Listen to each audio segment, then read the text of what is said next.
आइए कक्षा 10 के भौतिक विज्ञान के इस वीडियो में हम देखते हैं कुछ सवाल जो कि हम विद्युत धारा का जो चैप्टर हम लोग पढ़ चुके हैं, जिसमें हम लोग पढ़े विद्युत धारा के बारे में, विद्युत आवेश के बारे में और विद्युत प्रतिरोध की निर्भरता और विद्युत प्रतिरोधों का संयोजन, श्रेणी क्रम और समांतर क्रम, ये 2-3 वीडियो में हम लोग देख चुके हैं। अब उस पर हम सवाल देखते हैं कि सवाल इस पर कैसे कैसे बनते हैं। ठीक है, आप ध्यान से देखिएगा। बहुत से बच्चों को शिकायत आ रही है कि सर आवाज़ बहुत धीमी है। देखिए, आप पढ़ते समय एयरफोन लगा करके पढ़ा करिए ताकि आप डिस्टर्ब नहीं होंगे दूसरे से। यहाँ सवाल है कि परिपथ का संपूर्ण प्रतिरोध और परिपथ में प्रवाहित धारा और प्रत्येक प्रतिरोध का विभवांतर। यहाँ 3 प्रतिरोध देखेंगे, 1 2 ओम, 3 ओम और 4 ओम, और 3 वोल्ट की बैटरी से जोड़ेंगे। यहाँ देखेंगे तो सब एक ही लाइन में जोड़े गए हैं, तो ये किस क्रम में हो गए? श्रेणी क्रम में हो गए। यहाँ से धारा निकलेगी I एम्पियर की और सब में जाएगी धारा, और इस तरह से बैटरी में धारा चली आएगी। ठीक है, तो सब प्रतिरोधों में धारा समान होती है। संयोजन जब हम पढ़ाए थे तब आपको बताए थे कि श्रेणी क्रम में विद्युत धारा समान होती है और समांतर क्रम में विभवांतर समान होता है। ठीक है, अब यहाँ पहले तो पूछा है कि परिपथ का संपूर्ण प्रतिरोध, तो परिपथ का संपूर्ण प्रतिरोध क्या होगा? 2 ओम, 3 ओम प्लस का 4 ओम, यानी आ जाएगा 4 3 7 2 9 ओम, यानी परिपथ का संपूर्ण प्रतिरोध आ जाएगा 9 ओम। ठीक ना, यहाँ थोड़ा सा दिखाना पड़ेगा कि रुकिए, इसको सही से लगाते हैं, नहीं तो आप भी ऐसे ही लगा देंगे। देखिए बोर्ड में आपको कैसे करना है, यहाँ मानना पड़ेगा कि R1 बराबर 2 ओम, R2 बराबर 3 ओम और R3 बराबर 4 ओम, ये दिए हैं। तो इनका तुल्य प्रतिरोध क्या होगा? R बराबर R1 plus R2 plus R3। R1 का मान 2, R2 का 3 और ये 4, जोड़ देंगे तो आ जाएगा 9। ठीक है, अब दूसरा सवाल पूछा है कि परिपथ में प्रवाहित धारा, तो I बराबर होता है V/R। यहाँ वोल्टेज कितने का लगाया है? 3 वोल्ट का, और पूरे परिपथ का प्रतिरोध लेंगे। पूरे परिपथ में धारा निकालने के लिए पूरे परिपथ का प्रतिरोध देखते हैं कि पूरे परिपथ में प्रतिरोध कितना है। तो यहाँ पर है 9 ओम, काटेंगे तो आ जाएगा 1/3 एम्पियर, यानी यहाँ से धारा जाएगी तो इसमें 1/3 एम्पियर, इसमें भी 1/3 एम्पियर और इसमें भी 1/3 एम्पियर। ठीक है, तो अब आपका तीसरा सवाल है इसमें कि प्रत्येक प्रतिरोध का विभवांतर। तो प्रत्येक प्रतिरोध का विभवांतर निकालने के लिए हम लगाएंगे ओम का नियम, V बराबर IR। ठीक है, तो अगर हम 2 ओम प्रतिरोध में निकालें विभवांतर तो लिखेंगे 2 ओम प्रतिरोध में विभवांतर, 2 ओम प्रतिरोध में विभवांतर, 2 ओम प्रतिरोध में विभवांतर क्या होगा? इसको V1 मान लेते हैं। IR, तो I का मान 1/3 और R है 2, तो आ जाएगा 2/3 वोल्ट। ठीक है, इसी तरह से 3 ओम वाले में प्रतिरोध, 3 ओम में विभवांतर, तो 3 ओम में विभवांतर अगर हम निकालें तो इसको हम V2 कहें तो I 1/3 ही रहेगा और R का मान 3 यानी 1 वोल्ट। ठीक है, इसी तरह से अगर 4 ओम में निकालें तो 4 ओम में विभवांतर, 4 ओम में विभवांतर V3 माने तो I की वैल्यू 1/3 और ये 4, तो 4/3 वोल्ट। ठीक है, इसको नोट करिए।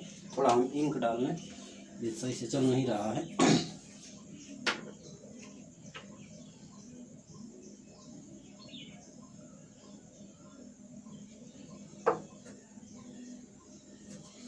नोट कर लिए होंगे। तो आइए अब जो है एक और अच्छा सा सवाल देखते हैं।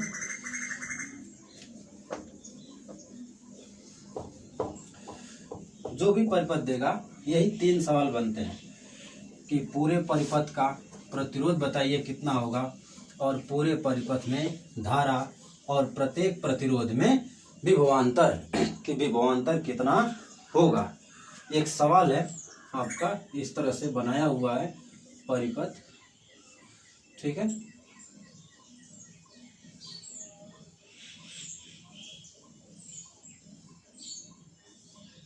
और यहाँ जो है 6 वोल्ट की बैटरी लगाया है। यहाँ दिया है कि इसका प्रतिरोध जो है वो 4 ओम है और इसमें प्रवाहित धारा जो है वो 3 एम्पीयर है। तो हमें जो है R1 R2 में धारा का मान, ठीक ना, देखिए इसमें धारा तो दे दिया है, इसका प्रतिरोध हमें निकालना है और इसमें धारा का मान निकालना है, ठीक है। यही 2 सवाल हैं कि इसमें धारा का मान कितना होगा और इसमें प्रतिरोध का मान कितना होगा। अब देखिए हम क्या करेंगे कि यहाँ 6 वोल्ट की बैटरी के साथ ये वाला 4 ओम वाला प्रतिरोध और ये R1 समांतर क्रम में लगे हैं। जब समांतर क्रम में लगे हैं तो समांतर क्रम में विभवांतर समान होगा।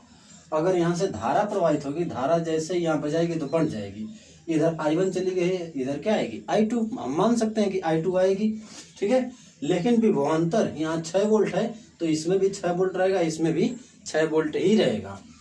तो हम निकाल सकते हैं कि 4 ओम में धारा, 4 ओम में धारा I बराबर V/R, और यहाँ V का मान हम रखेंगे 6 और R का मान हम रख देंगे 4, तो ये आ जाएगा 3/2, यानी हम इसको कह सकते हैं 1.5 एम्पियर। यानी पूरी धारा कितनी है, पूरे परिपथ में धारा, ठीक ना, पूरे परिपथ में धारा, पूरे परिपथ में धारा आपकी हो जाएगी, उसमें है 3 एम्पियर और इसमें 1.5 एम्पियर, तो पूरे परिपथ में आ जाएगा 4.5 एम्पियर। अब हमसे पूछ रहा है कि उसका इसका प्रतिरोध कितना होगा, तो यहाँ 6 वोल्ट का विभवांतर है तो यहाँ भी 6 वोल्ट का ही विभवांतर होगा। तो हम निकालेंगे कि R1 में विभव, R1 में विभव कितना होगा, R1 में विभव 6 वोल्ट ही होगा। तो R बराबर हम लगा देंगे, R बराबर V/I, तो यहाँ जो है हो जाएगा 6 और उसमें धारा कितनी जा रही है, 3 जा रही है, ठीक ना। यहाँ कट करके आ जाएगा 2 ओम, ठीक है। इस तरह से आपका सवाल ये कंप्लीट होता है। और सवाल देखते हैं।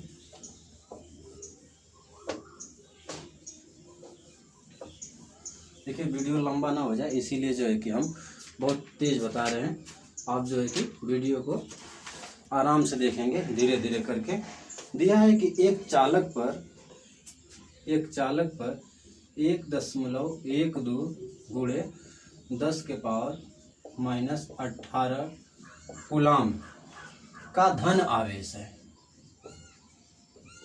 बहुत आसान सवाल है, ध्यान से समझिएगा। यहाँ Q का मान कितना दिया है, 1.12 गुणे 10⁻⁻18 कूलाम। तो कह रहा है इस पर सामान्य अवस्था से कितने इलेक्ट्रॉन कम या अधिक हैं, इलेक्ट्रॉनों की संख्या पूछ रहा है।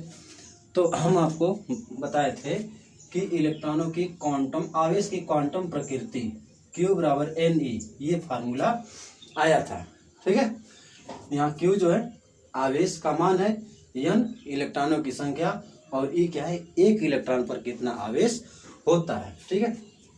जैसे समझिए कि अगर ये कोई पदार्थ है और इससे अगर इलेक्ट्रॉन निकल जाए, ठीक ना, अगर इससे इलेक्ट्रॉन निकल जाए तो क्या होगा, इस पर इलेक्ट्रॉनों की कमी हो जाएगी।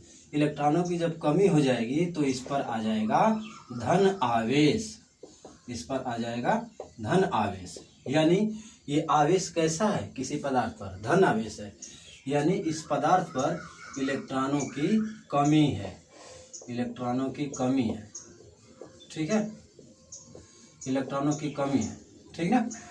अगर यही इस पर इलेक्ट्रॉन आ जाए तो क्या हो जाएगा, इलेक्ट्रॉनों की संख्या बढ़ जाएगी। तो इलेक्ट्रॉनों की संख्या बढ़ जाएगी यानी इस पर आ जाएगा ऋण आवेश, ऋण आवेश, और ऋण आवेश का मतलब कि इलेक्ट्रॉनों की अधिकता हो जाएगी, इलेक्ट्रॉनों की अधिकता। ठीक है, अगर इलेक्ट्रॉन निकल रहा है तो इलेक्ट्रॉनों की कमी होगी, जिसके कारण हम धन आवेश कहते हैं। और अगर इलेक्ट्रॉन आता है, ग्रहण करता है पदार्थ, तो उस पर हो जाएगा ऋण आवेश, और उस पर सामान्य अवस्था से इलेक्ट्रॉनों की संख्या अधिक हो जाएगी। ठीक है, तो यहाँ इस सवाल में क्या है कि इलेक्ट्रॉनों की संख्या में कमी है, क्योंकि धन आवेश है, इलेक्ट्रॉन इससे निकल करके गया है। तो यहाँ क्यू का मान हम रख देते हैं 1.12 गुणे 10 की पावर -18, यह हमें निकालना है। ई का मान हम बताए थे, ई का मान आपका होता है 1.6 गुणे 10 की पावर -19। ठीक है, तो यहाँ से यह हमें निकालना है, तो 1.12 गुणे 10 की पावर -18 हो जाएगा, और 1.6 गुणे 10 की पावर -19 हो जाएगा। ठीक है, इसको ऊपर लेकर के चले जाएं, तो 1 2 और ये हो गया -18, और ये हो जाएगा प्लस का 19, और नीचे बच गया 1.6। ठीक है, तो ये 18 से 18 कट जाएगा, 1 10 बचेगा, तो यहाँ दशमलव से हम दशमलव काटेंगे और इस 10 का गुणा कर लेंगे, तो 112, नीचे हो जाएगा 16, तो 16 सत्ते 112। ठीक है, यानी इलेक्ट्रॉनों की संख्या कितना आ गया? 7, अर्थात 7 इलेक्ट्रॉनों की कमी है। यहाँ हम लिख सकते हैं आंसर में कि 7 इलेक्ट्रॉनों की कमी है, उस पर सामान्य अवस्था से 7 इलेक्ट्रॉनों की कमी है। ठीक है, नोट करिए। तो दूसरा सवाल हम देखते हैं। देखिए अगला सवाल,